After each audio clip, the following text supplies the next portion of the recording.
Stand to, my cores, and welcome back to RogueTech. And it has been so long since we've been able to say that, but it has finally come. The day is here. RogueTech is finally updated to the latest version, 1.6 Urban Warfare, and is now compatible.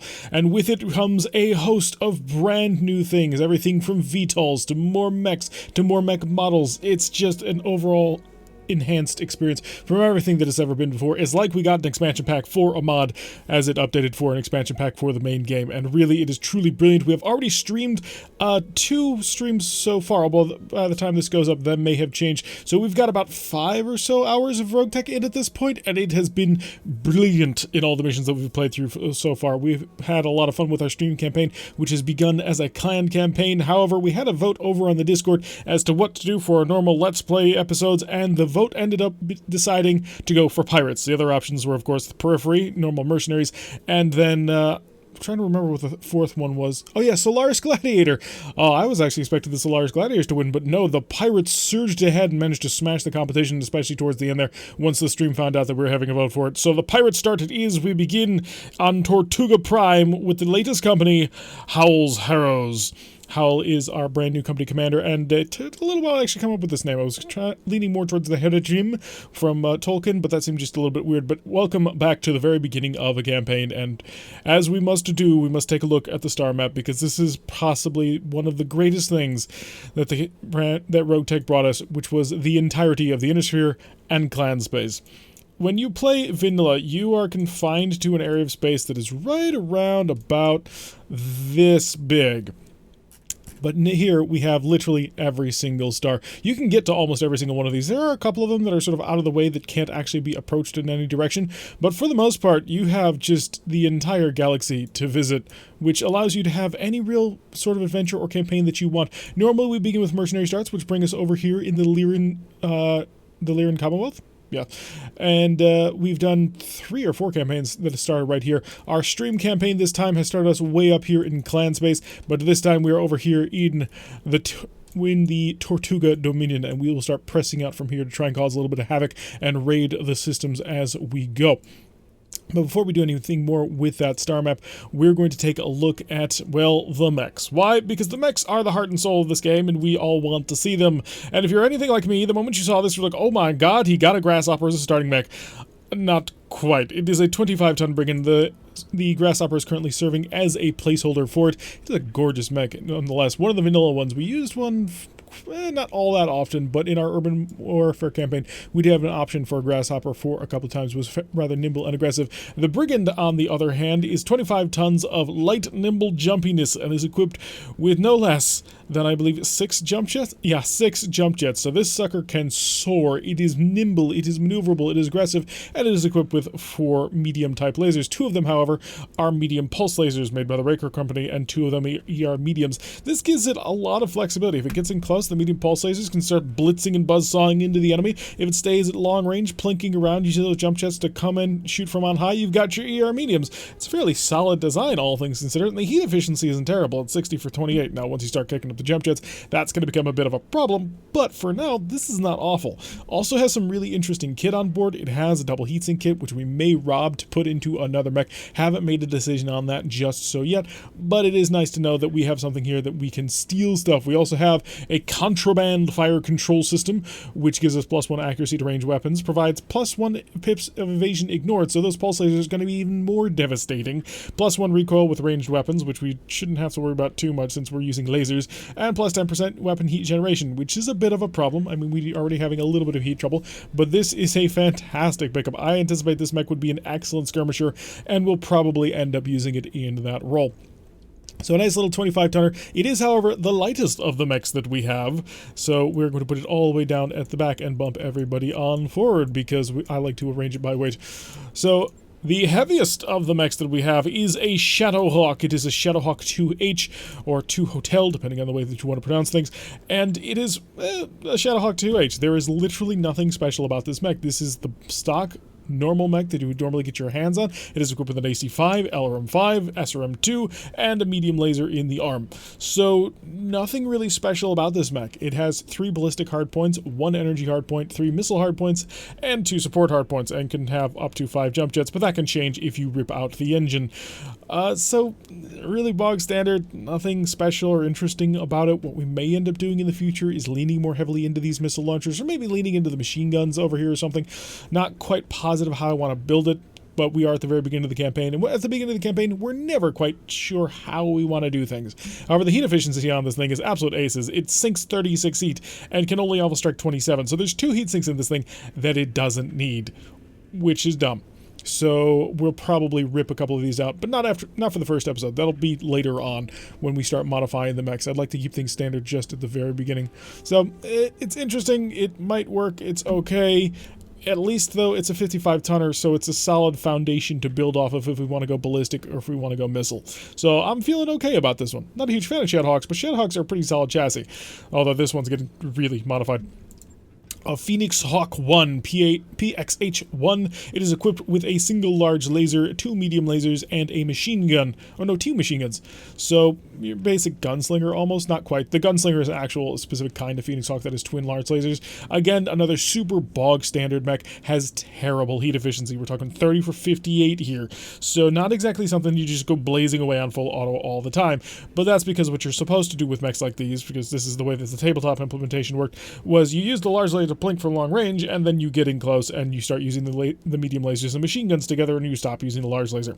Again, it's not the most amazing thing just to get started with. A solid hull for the most part, but it's a 45-tonner. It's a little bit light to be super useful, but it's not terrible. 2 ballistics means we do have some flexibility. We might be able to put it like a Gauss rifle in here if it's light enough. But the 4 energy is always a solid place to work from. If we wanted to, we could probably rip out the large laser and maybe the machine guns, turn and see if we couldn't find a pulse laser or something. Work with it from that angle. 4 energy, solid way to work. Also has 6 jump jets, so it can fly, soar, and just an all around be incredibly maneuverable across the map, across multiple elevations.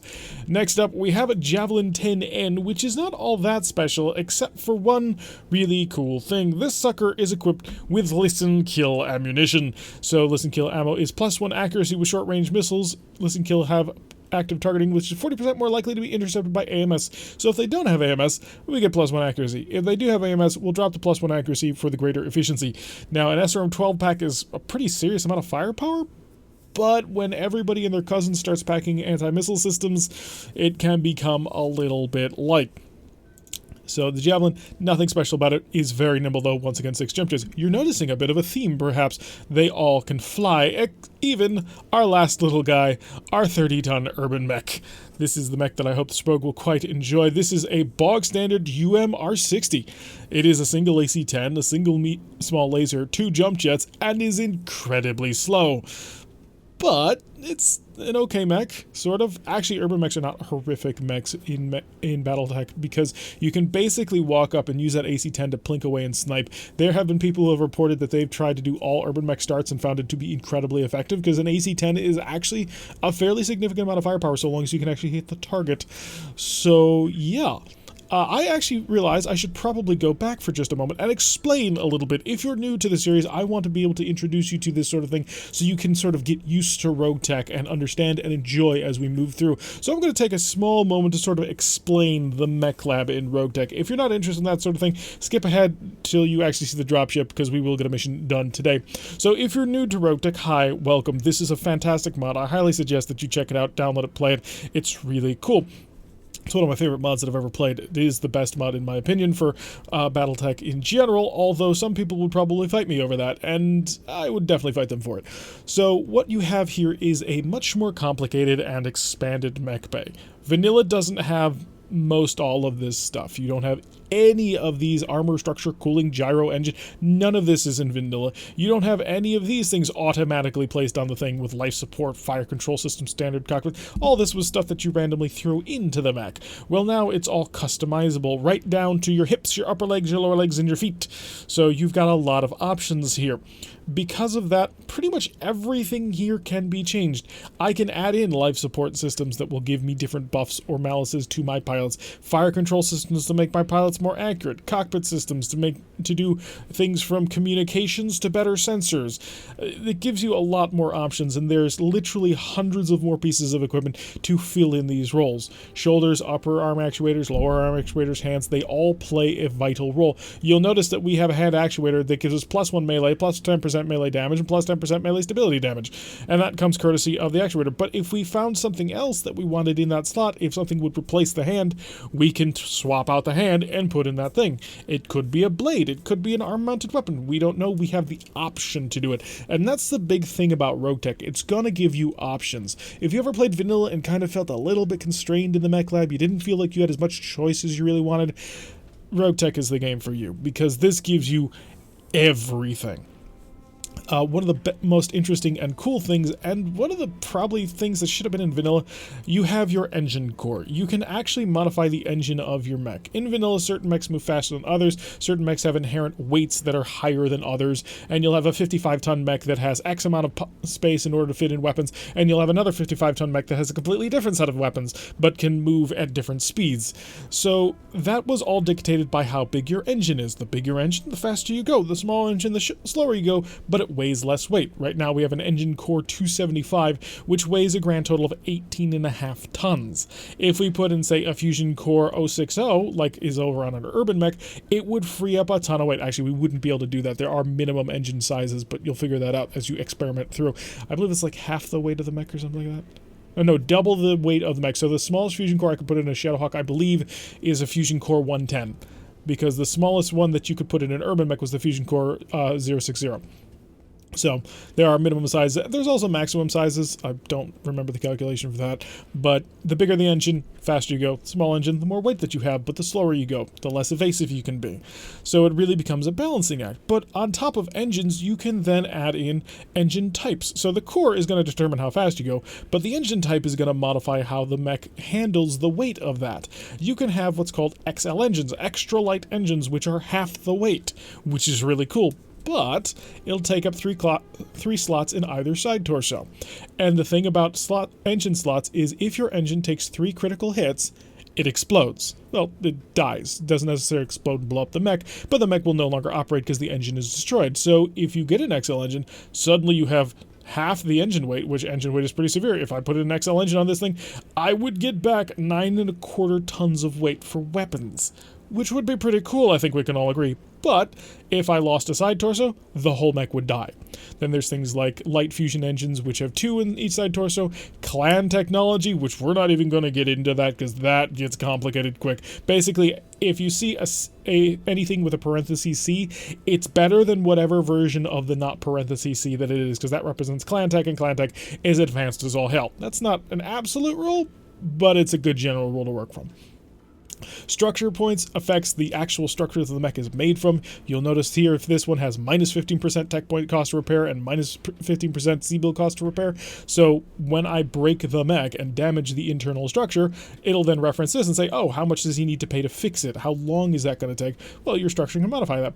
But if you get things like endosteel, which is an extra light metal, you can put that in there, and that's going to raise your repair costs, but that's going to free up your weight, a pretty significant amount of it. Same thing goes with armor, but armor gets even more complicated because now you've got really cool systems like stealth armors that you can equip onto the mech, which will make you gosh darn invisible either to sensors or to the naked eye, depending on the type that you pick. And that's going to work with certain stealth electronic warfare upgrades that you can add in. Do you see where I'm going with all this? This game can be amazing in terms of choice. It sounds complicated. To a certain extent, it is complicated. RogueTech kind of assumes that you've played vanilla to get used to things, but I'm going to be completely honest with you. As long as you do a good job of just sort of reading through things, you can get away without ever playing vanilla. Don't tell anybody I told you that, but you could. I still recommend vanilla because the story is actually pretty fun in my opinion, but you can jump right into RogueTech from the get-go, and as long as you go through, you read the tooltips, you take things a little bit slow and methodically to try and understand things, and you're willing to reset a couple of times, you'll do great. Trust me. The most important thing about this game is sort of learning and understanding the mechanics, and once you get an okay grasp of them, you can go far. Once you get a masterful grasp of them, well, you can take on mechs that are 5 times your size. So, I think that's a pretty decent explanation. Then of course, there's all these bars that you might be familiar with from a vanilla. Firepower is your alpha strike. It's going to tell you how much damage you can potentially do if you fired all of your weapons into somebody. Movement is going to tell you how far you move. Now, helpfully, RogueTech has come in and made sure it's very clear how many hexes you can move. That's each individual pip tile that you move across on.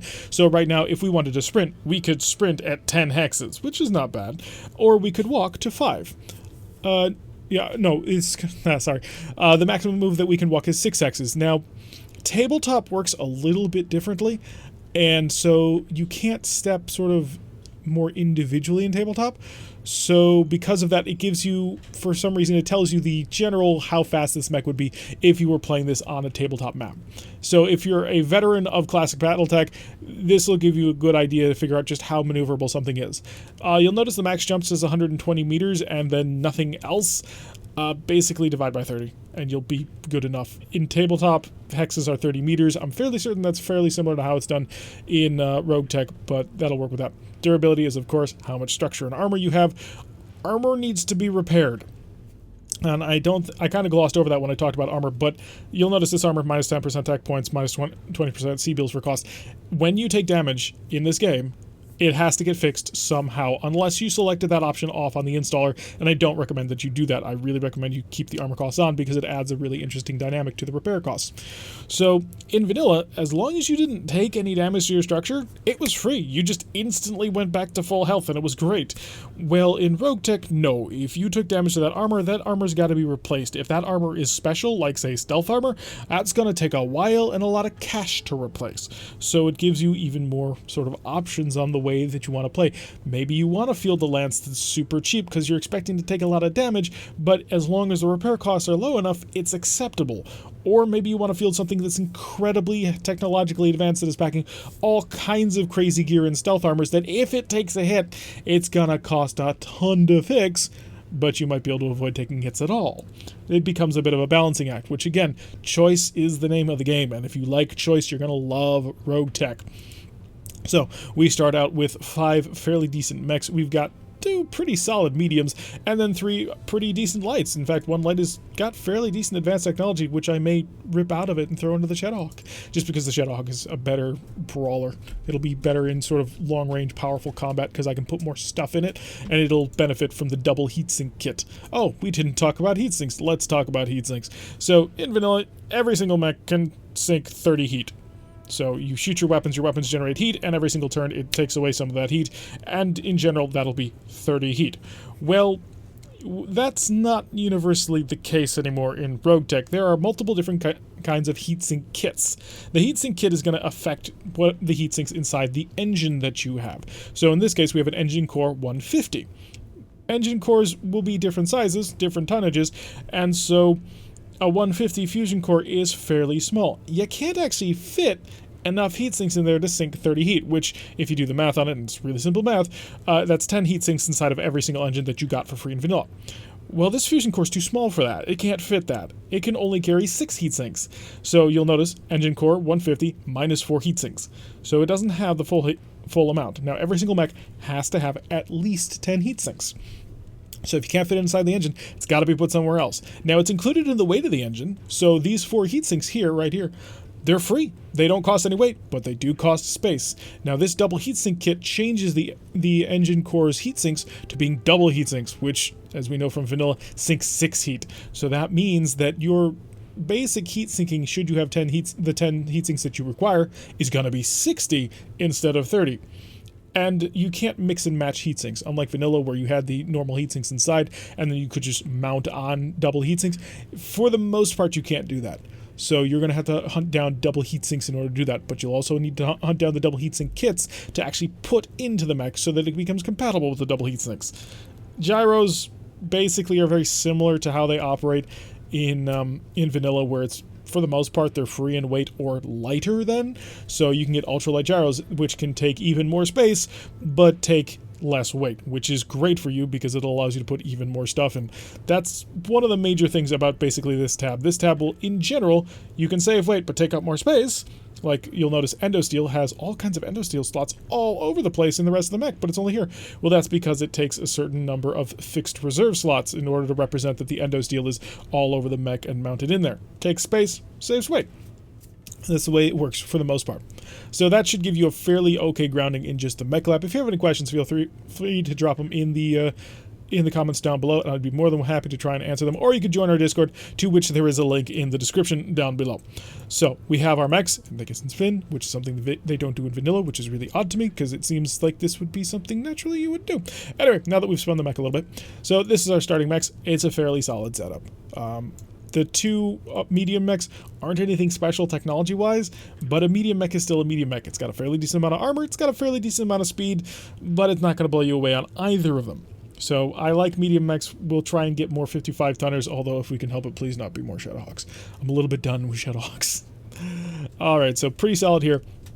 We are missing a melee mech, though, which is a little bit sad. The Shadowhawk can do melee attacks. It does have some pretty nice grabby hands for it, but we're not packing a mech like a Hatchet Man or a Valiant or an Axeman or any of the other really great melee mechs in game, which means we're going to have to play a more nimble gunnery style, flooding the enemy with fire. And we'll have to take that knowledge in over to our barracks. Welcome to the barracks. You may find it to be incredibly familiar. And here is our pilot, Larissa Howl Zabimaru, and she will be leading this company of cutthroats and pirates as we go into the future. I've already set her up in the way that I like to set up the player character, gunnery and piloting. I like being an ace pilot with multi-target so I can zip around and blast everything, although a lot of the times we don't use multi-target. The real reason why we're taking it is so we can get Warlord. Warlord is so good. Even in its post-nerf form, it's still really good. +1 accuracy, plus 10% damage, minus 10% heat generation, and cools 40 heat instantaneously, but generates 10 heat for the next 4 turns. Fairly solid. And again, multi-target is going to work exactly the way you think it is. Ace Pilot works exactly the way that it does back in vanilla, so you can shoot and then move, or you can move and then shoot. Take your pick, do whatever one you want. Come up here to the special ability, to the activated ability. All of these tend to be activated abilities, something that you do actively once you specialize in it. Is a Phantom Mech. Gain enhanced ability to avoid damage for 2 turns with a flat +2 increase to evasion with any movement. So you could move 1 space over to the side, and though you would normally generate no evasion, you would generate 2. Or you could sprint across the map, generate a whole ton of evasion, and then tack 2 onto the end of that. It can become very powerful because it lasts for 2 turns, although it does have a 5-turn cooldown. This can exceed your maximum allowed. Visibility and signature are reduced by 50% for the duration. So there is a brand new sensor system in this game, which forces you to have to rely on the sensors that you equip on your mech. That's part of your cockpit. So the better sensors you have, the easier it is to see enemies, the easier it is to get detailed information on your enemy. Well, this automatically says, yeah, your ability to see me, yeah, that's halved, which is really nice. Guts got a pretty significant rework. Guts used to be the damage reduction tree and the heat generation tree back in vanilla. It is not that anymore. It is now the I'ma punch you in the face tree, and I heartily approve. We have, of course, Juggernaut, which is so good, and something that I really think that vanilla needs. Braces after melee. So you run up to somebody, you punch him in the face, and then you automatically get the damage reduction for using the brace action, which makes melee so much more viable because you're no longer having to debate, well, am I going to be in cover or not? It doesn't matter anymore. Run up there, punch him, brace, which is excellent. Allows melee mechs to be incredibly powerful in this game. And to buff that up, we go up to Berserker, a deadly precision attack with 50% extra damage. Just to give you an idea of what sort of numbers we're talking about, in our last campaign for RogueTech that we did before Urban Warfare released, and I highly suggest you go check it out to see the earlier versions of RogueTech, we had a mech that could deal 250 damage normally, and then could activate Berserker. Yeah, we're talking about some serious hits. You gotta risk yourself by getting in up close and personal to the enemy to use these abilities, but they are highly rewarded should you build in that direction.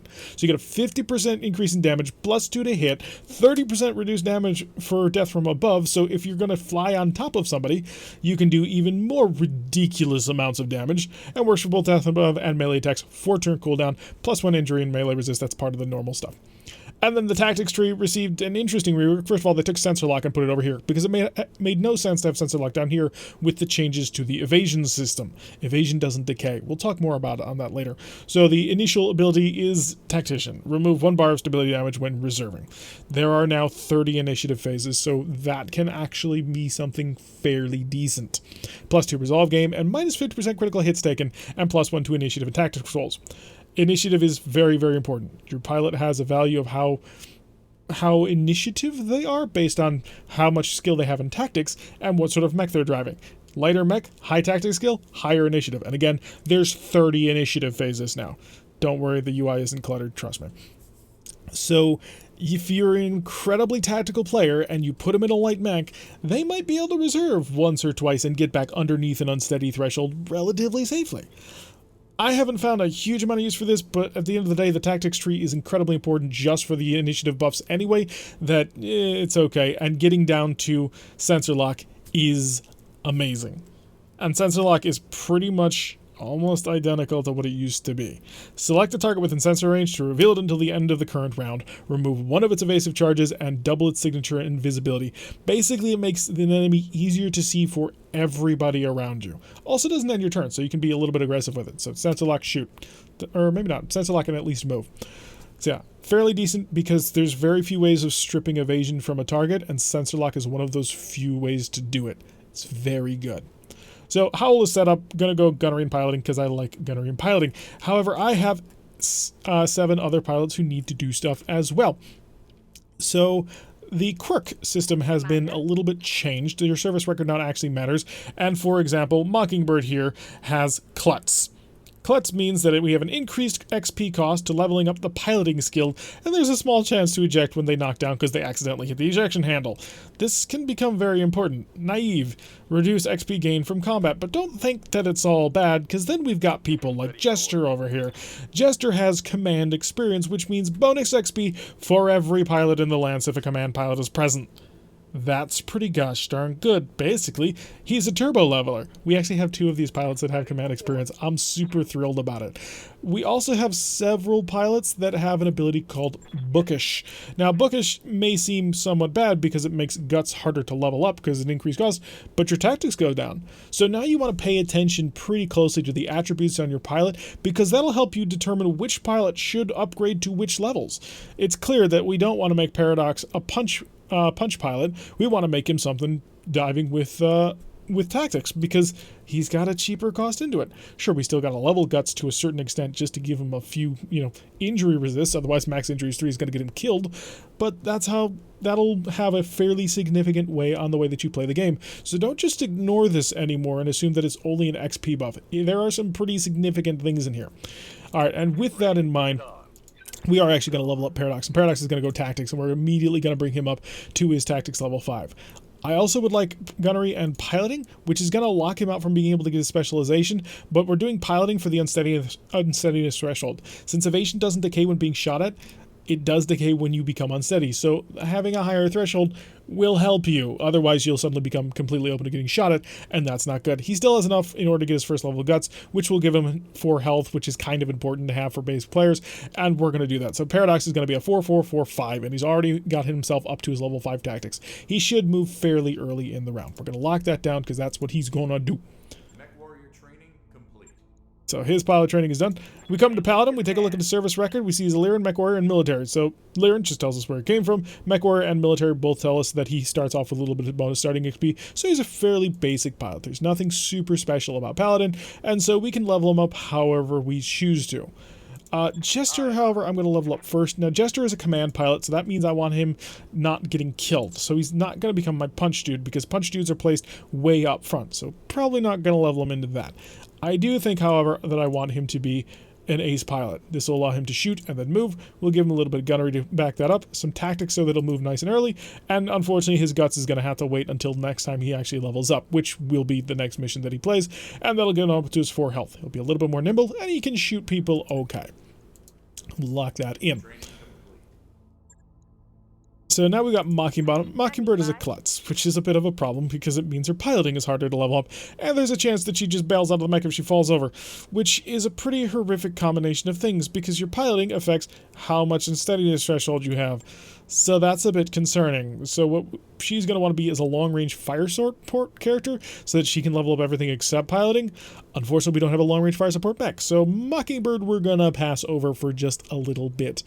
We don't want to bring Death Crusade because Death Crusade is also a command experience pilot, and so Death Crusade would not stack with Jester, at least as far as I know, so it would be a waste. So we want Death Crusade basically to lead up the B team, so we're going to skip him for now.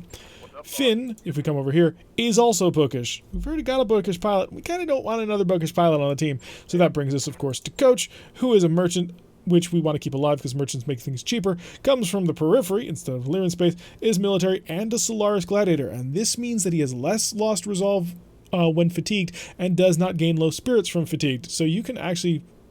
your pilots will get tired after they take a mission, and they won't be able to be fieldable for a few days. You can modify that if you go into engineering and you build a couple of upgrades. But for the most part, that will reduce your deployment cycle. And the higher XP that you have, the longer they need to rest in between missions. If you need to, though, you can deploy a pilot when he's still tired, if he's still fatigued. Solaris Gladiators aren't so badly affected by that, because it will reduce your stats and that sort of thing. So he can be a little bit more aggressive, and because he's a Solaris Gladiator, I'm going to make him my puncher. We don't have a punch mech in order to really take advantage of that. Actually, quick check on Paladin. Oh, no, Paladin has more experience. Nah, but I want him. I want Coach to be a puncher.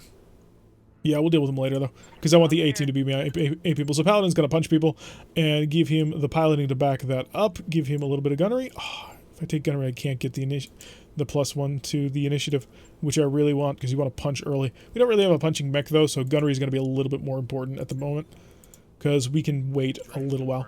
So that'll be our first 4 pilots. We're all set up to take a mission. Unfortunately, there are a couple of other things that we want to get through. Ship upgrades. Ship upgrades have changed in a few important ways. The most important way is your mech bays. Your mech bays used to just increase the number of mechs that you can have. That is the case no longer, and it hasn't been the case in RogueTech for a long time. Your mech bays enable a second repair bay to work on mechs. Each one will do that. So you can have, by the time you've maximum upgraded the Argo, 3 mechs repairing at the same time. And that you may have noticed, though, at the bottom it's at 50% efficiency, so half as good. But then there's pieces of equipment like automation, which enables the repair bay to work at 100% efficiency, and there's one for Mech Bay 3 as well. So you'll want to get these up as fast as possible. Really, and I'm going to be blunt here, there is no other upgrade path that I think is viable for the Argo than going for Mech Bay 2. So, first things first, power systems. Always power systems. Why? It allows us to work on Mech Bay 2. So the upgrade path is going to be power systems, Mech Bay 2, automation, and then from there you can go however you want. I generally tend to try and aim towards training modules because that helps a lot a little bit, gives more experience for pilots, but that's sort of the way through. So again, if you're new to if you're an experienced player, you probably already know this, or you may even have your own ideas, but if you're new to this, you need to get Mech Bay 2 up as fast as possible, because every single time your mech takes damage, even on armor, that needs to be repaired. And you're going to need multiple mech bays in order to keep up with that, because you are going to take damage as the battle goes on. Alright, so we've got our engineering bay all set up, our mech bay, we've taken a look at our mechs, we're not going to modify them right now, and our barracks is all set up. Command center, we're just going to take a quick look at it, just in order to see why we're not hanging around. This. We are on Tortuga, which is a frontline planet and has a lot of stuff. So as you can see, it's all super high level contracts. We are not taking super high level contracts. We may take bodyguards. It is a defend base though.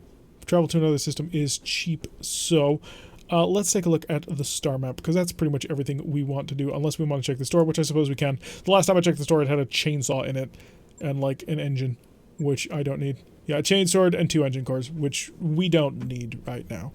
We're not in requirement for any of those. I could modify the Shadowhawk and the journey that we're about to take, because we are not hanging on Tortuga Prime. We are taking a trip, although it's not that long of a trip, so I don't want to test it too much. So we're going to be heading over here to Fletcher's Feast. Fletcher's Feast is a tropical world. It's a half skull difficulty, so it'll give us some time to sort of go around, blow people up, take some missions, get our pilots leveled up, because your pilots being leveled up is really important. So we're going to go, it has agriculture, a Comstar presence, which could be some interesting stuff out there. Moons, which might throw some odd missions our way, as well as being rich, which is great. So we're going to travel for the next 16 days over to Fletcher's Feast, where we can go and attack. You may have noticed that there was no transition there. That is because they tried to remove as many of the travel images as they possibly can. We make it to the dropship, or the jump ship, and immediately power conduits is done. We can then come over and immediately start working on our next level of mech bay. Super important. Takes us 10 days.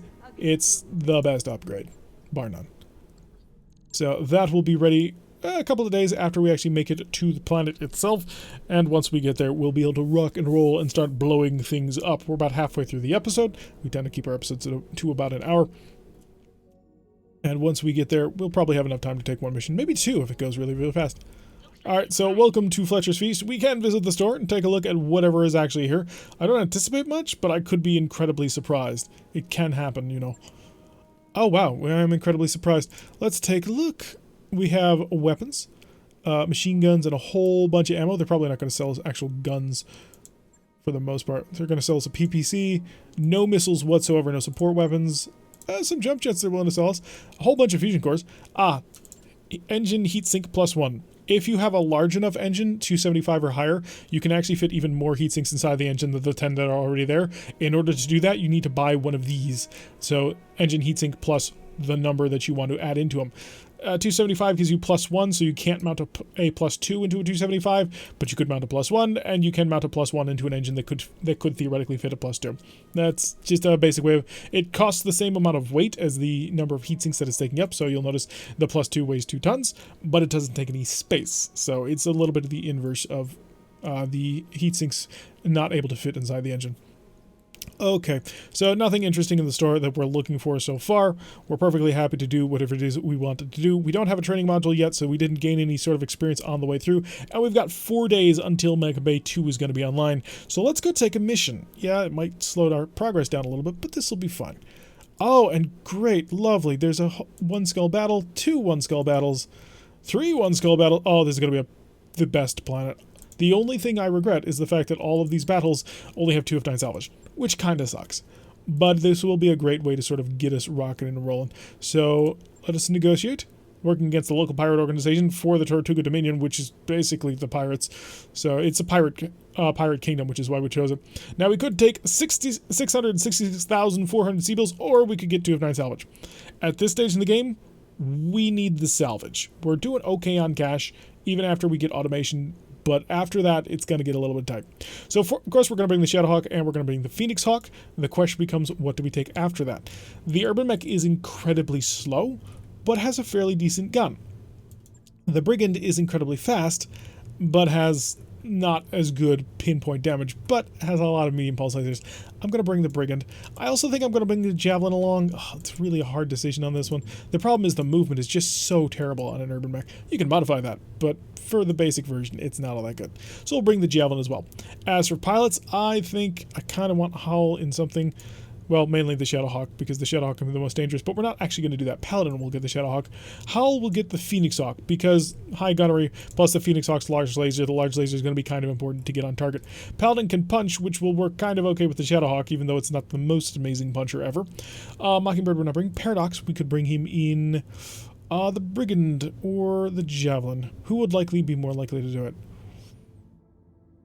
The Javelin for Jester. The reason why I'm giving Jester the Javelin is because of the SRM6s. He can blast away and then jump away, whereas the Brigand has a pair of medium pulse lasers, which if he uses those, the medium pulse laser has +1 accuracy and ignores one pip of evasion. So it already is kind of more accurate, so you can move and then shoot it, whereas with the Javelin with Ace Pilot, he can shoot, not have any movement penalties for that shot, and then move, which will be a little bit better. You could try and stack even higher on the Brigand, but I'm going to spread it out a little bit.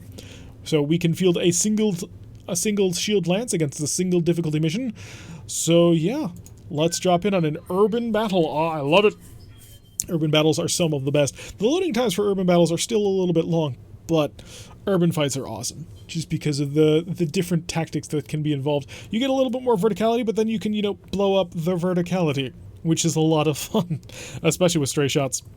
So there's quite a few things that have kind of changed about the game that really are easy to view on a more tactical level. And by the way, hi, welcome back. If you're one of the veteran players who skipped ahead, it's time to actually start getting to rock and or roll. So coming to a new planet to kick some butt, take some names, and we explained to all the new people sort of how the mechanics of some basic things work, and a build path, of course, for the ship itself.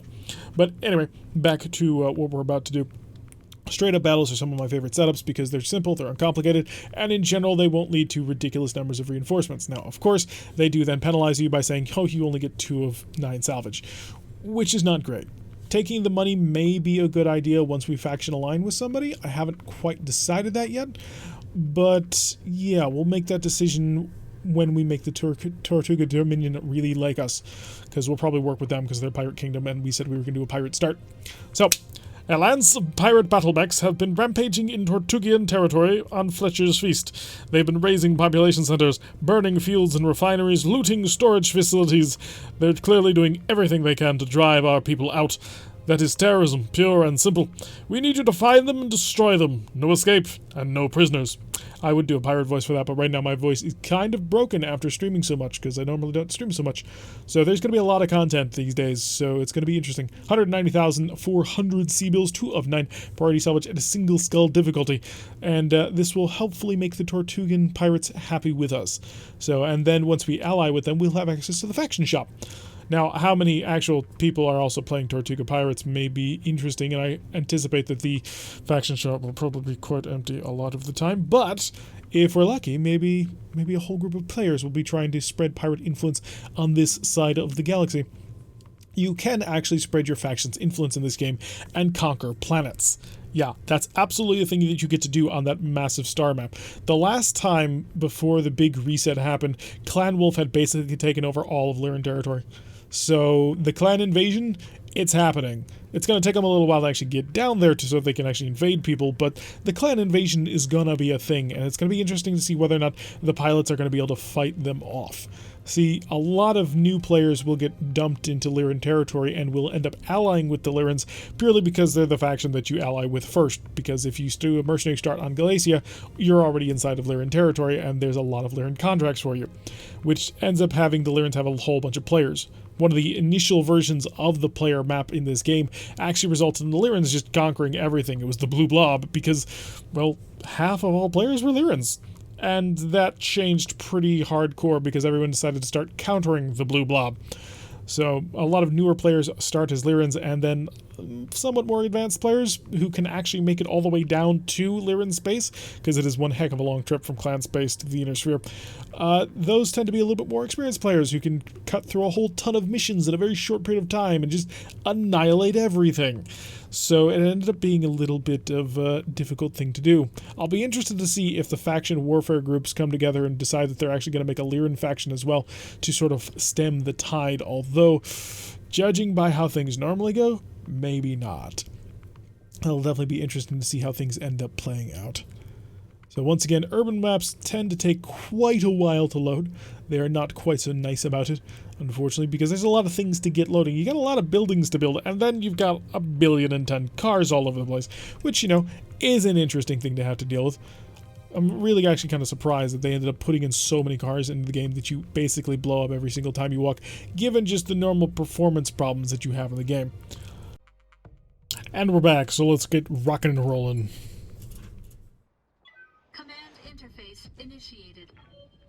Alright, dropping down in this lovely city, basically causing a massive traffic jam at this point because nobody's going to be getting through that intersection anytime soon, as we just dropped in the entirety of the Lance, and let's zoom in and take a nice little look at them. There's nothing super special in the Lance in terms of actual equipment, although I suppose the Phoenix Hawk is not actually part of vanilla, so if you've never actually seen one before in BattleTech, this is that gorgeous little 45-tonner. Not the most effective mech in the universe, but you know what? It'll be just fine for our purposes. Let's get out of the way. The Brigand is immediately going to sprint on forward. We're going to see if we can't get some eyes on the enemy. Straight up battle should mean nothing too serious so far, but we can never be too careful. Let's sprint and zip in here. The funny thing is that Jester is also in our clan campaign that we started. We do a stream campaign. Normally we try and host it every single Saturday at 5 p.m. Eastern Time. And Jester has been one of the main pilots. And he drives a Commando 2C for the most part in that thing. Fairly well-armored Commando 2C. So it's kind of interesting that we have him in both campaigns. I almost reset because of it, but I was like, you know what? That would just not be fair. I have one game that I reset just to check to see if everything's working, and then I go into the actual campaign. After all, it would be just a little bit weird if we were constantly resetting to get a specific kind of mech. Looks like they've decided to go up onto the mountains. Well, the top of the building. Oh, you were not on the top of the building. Hello. As you can see, you instantly enter combat, by the way. Well, he does not have it. I don't think he has an AMS system, so what I'm going to immediately do is going to switch ammunition types over. So you can swap your ammo just by clicking over here on this side. If it has multiple type abilities to fire, you can click on the other side of the bar, and that will change that out. But yeah, staring him down, he's got a lot of evasion. We've got a lot of evasion. I think we might have a slightly better weapon. Is someone fire? So that was the blast from our listen, kill, ammunition, active homing SRMs that actually attempt to find the target. The Phoenix Hawk does have a large laser, so I could try and get a line of sight on him. Could also try and jump for a line of sight. Could definitely get one. Oh, from on high. Is that on high? It is. Not as on high as I wanted, but that'll give us a little bit of a bonus for accuracy. We are also going to be, costing some for having jumped. It is a -3 penalty, and that is freaking out, so let's just fire so we get away from that. So -3 penalty for jumping, -2 penalty for sprinting, -1 penalty for walking. But now we have a high ground advantage, which hopefully will give us a little bit of an advantage. Jump, can you get as far as well? Nope, it's all sprinting for you. But I really do want to get the Brigand in close to the enemy. If I can get the Brigand in close, then I can use the pulse lasers. Oh, hi. Shoot the light carrier. I don't know what it is, but I don't want to be. And scatter shot, of course, hit the building and damaged it. So we have identified multiple targets. A light carrier of some description. Could be a fire truck. I'm kind of hoping that it is. And we've got return fire coming in from the Jenner. Managed to get quite a few hits. Well, one major hit did 10 damage. And, ooh, actually had a couple of hits. Both of his torsos have been damaged a bit. Hopefully he's not going to be too well protected by AMS. Paladin's up, and Paladin's got quite the journey if he actually wants to get involved. He could move and shoot his AC-5 for not particularly great accuracy. Or I could try shooting. Oh, we also located an urban mech way off in the corner. How adorable. Let's see if we can't get on forward. I do kind of want to break down that carrier before it can do anything, so we're going to leap on in here. Show me the carrier. Yeah, the chances ain't great, but you know what? If it dies, then I'm not going to feel so bad about it. Fire! I am worried about it carrying a prodigious number of weapons. Health on vehicles has been increased in RogueTech, mainly so that you can enjoy the various critical hit effects that can occur. Basically, you can break parts of the vehicle before you actually blow up the vehicle. Same thing with turrets. Turrets can be incredibly dangerous because they actually have a ton of health now as well. So doing a base assault mission could be a little bit of a difficult proposition for you to attempt.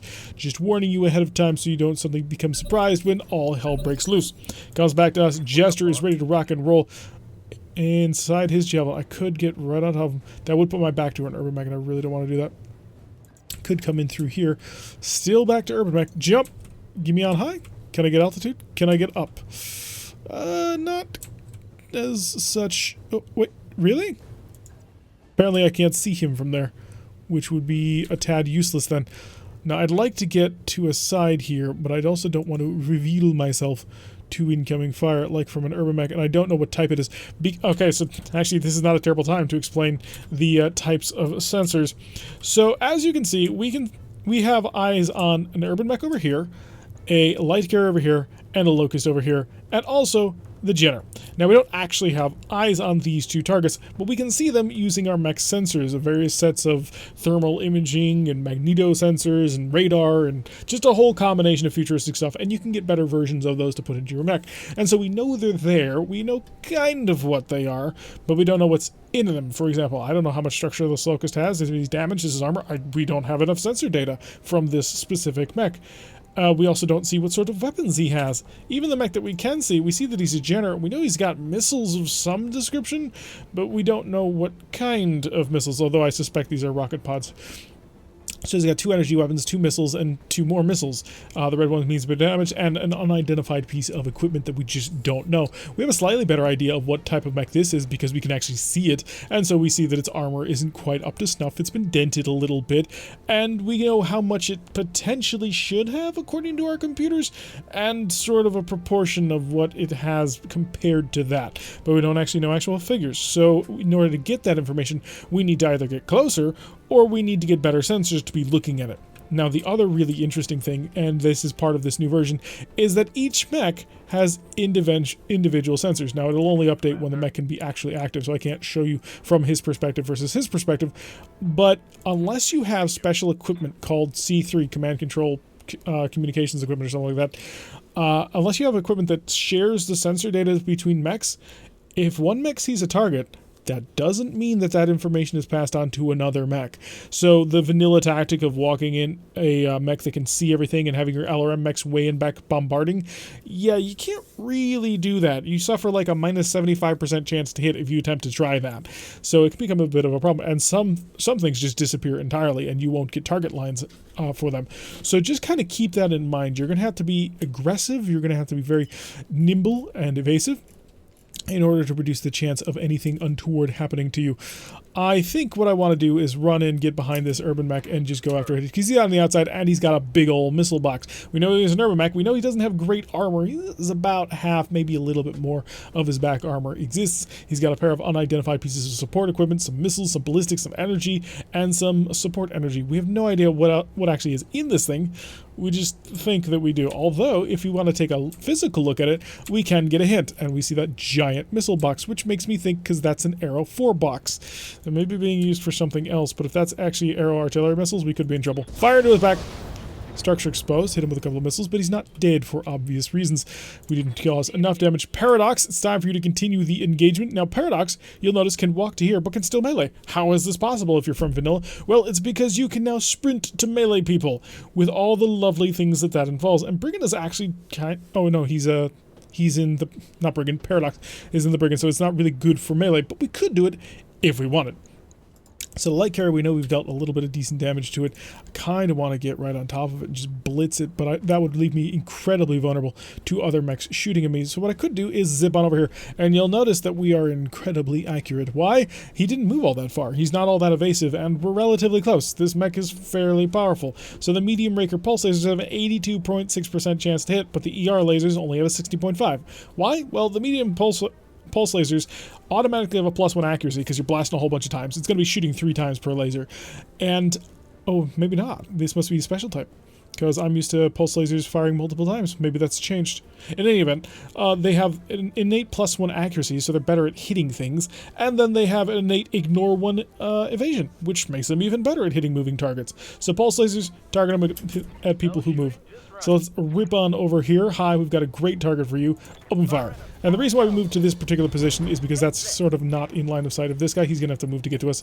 So we did manage to blow his leg off. The pilot is feeling stressed. Stress is important to manage.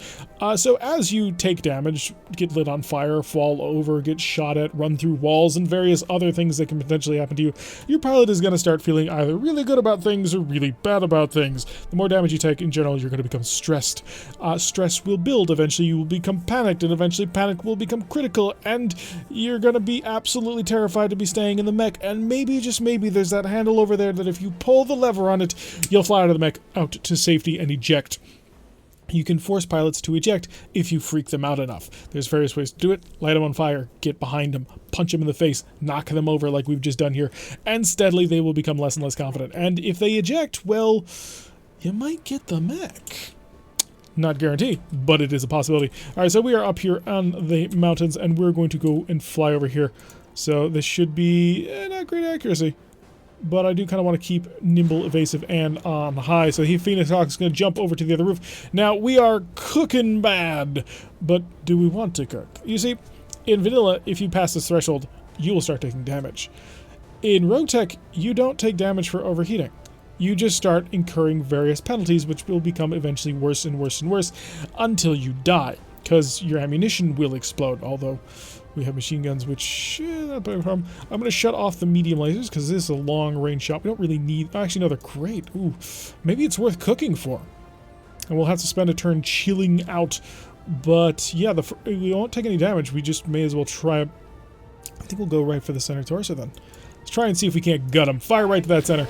Managed to nail him and the machine guns and tore the engine core out. Heat critical. Ammunition explosion avoided. The first one is free. There's a 0% chance of ammunition explosion the first time. And the shutdown was avoided. There's like an 8% chance that you shut down if you go over the heat line. That is very, very bad and is very, very painful, and you want to avoid doing that. But if you ride that heat line, you might have great opportunities to utterly gut somebody, like we just did. Alright, Paladin in the Shadowhawk is going to continue to move forward. He's got an open season now on this target, shooting from the front. The LRM's not particularly accurate. Everything else is. He has 46% health up front. He's got 2 missile launchers of some description, could be SRM-6s. We don't know. We don't really care. We're just going to fire everything at it. Why? We generate no heat, so there's no penalty to shooting it. And we blew him up. He had streak SRMs. Streak SRMs are kind of like pulse lasers are for medium lasers. Oh, he's behind me, and he's going to punch me, and he did manage to hit me.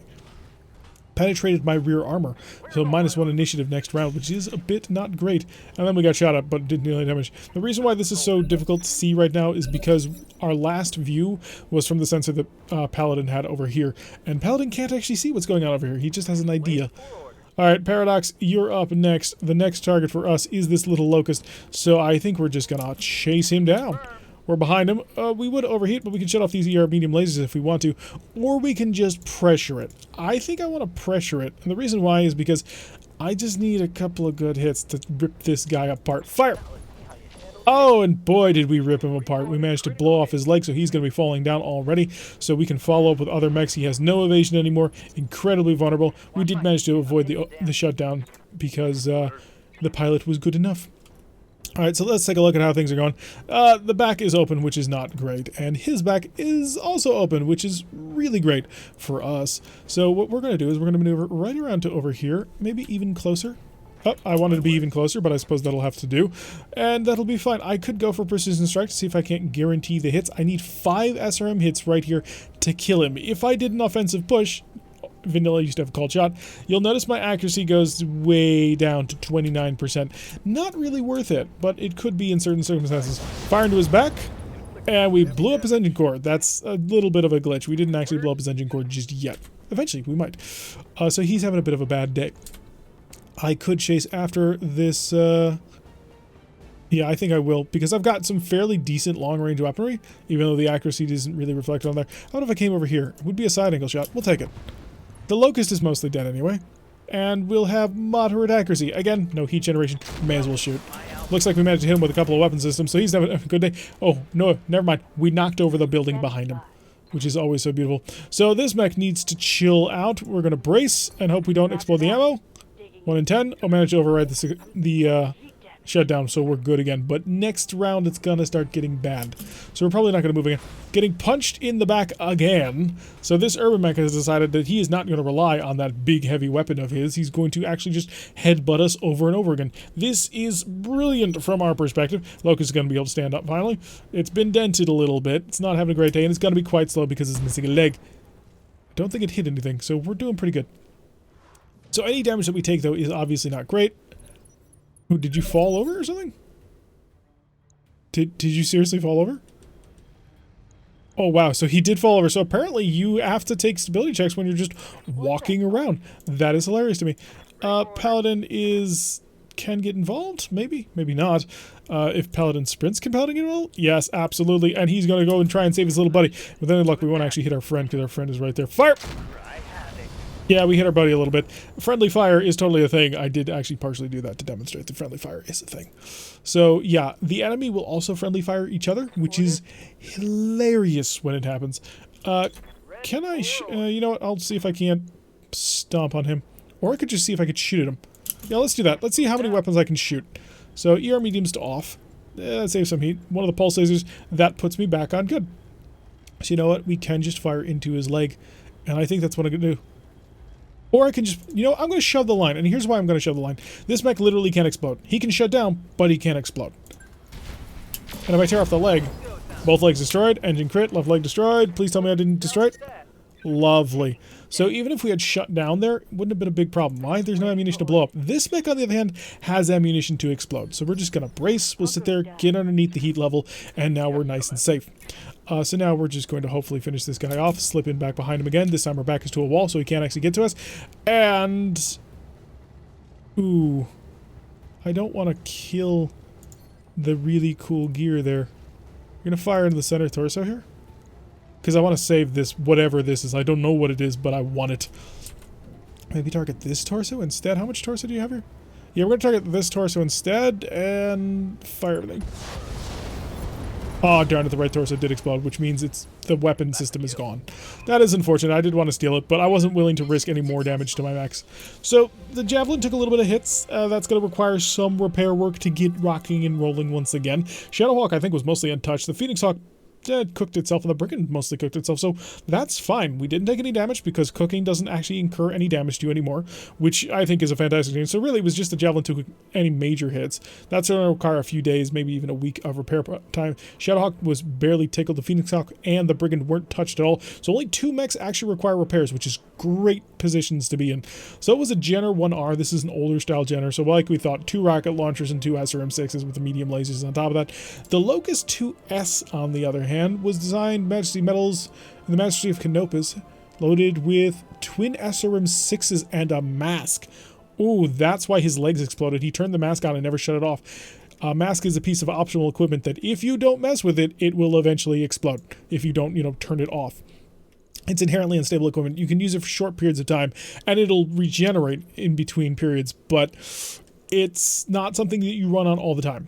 So we're going to endosteel. We mentioned this early on in the mech bay portion, minus 50% structural weight, 14 fixed slots. We're not really suffering on fixed slots right now, so this is just basically good. As long as we don't take penetrating hits, we should be pretty decent. There's a mine dispenser here if we wanted to. We could launch this, drop mines everywhere.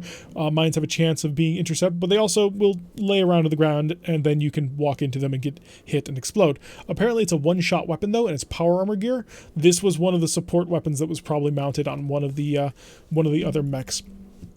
So I'm not really in. Oh, and an Urban Mech Pirate. This was equipped with what?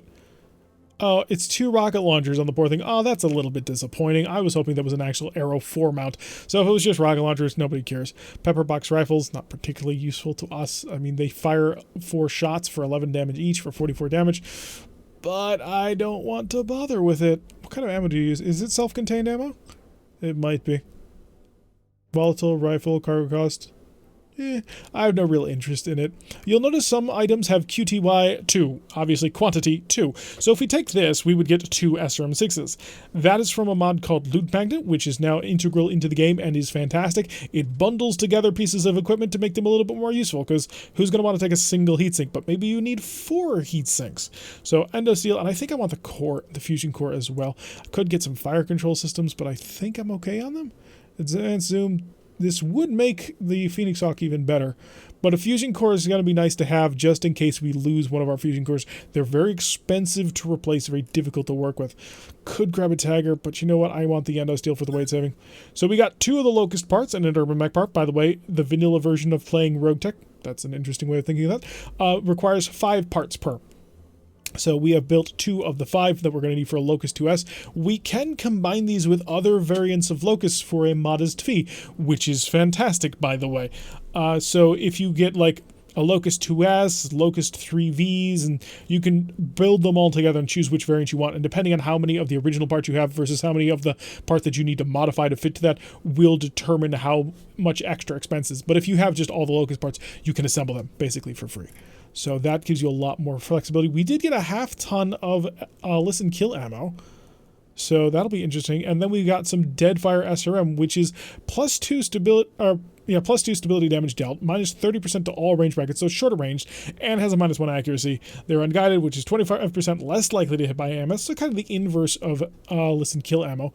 Deadfires used to do more, plus 50% short range missile damage, which, that'll hit like a truck if we decide to actually put it in anything. We're going to need some targeting computers to make that work. Medium rifle ammo, I'm not sure if that fits into the pepper box or not. Thank God. This weapon is a recoil of 4, minus 1 accuracy. The weapon varies between plus or minus 3, so it could do 14 damage per shot. So theoretically, you could increase that by another 12 damage, which, you know, 56 damage is not bad for 4 tons. Jeez. Pepper boxes are 4-barrel cannons. Yeah, I'm not sure if this requires rifle ammo or not. I think it does, though. So we might be able to mount a pepper box on something relatively lightweight.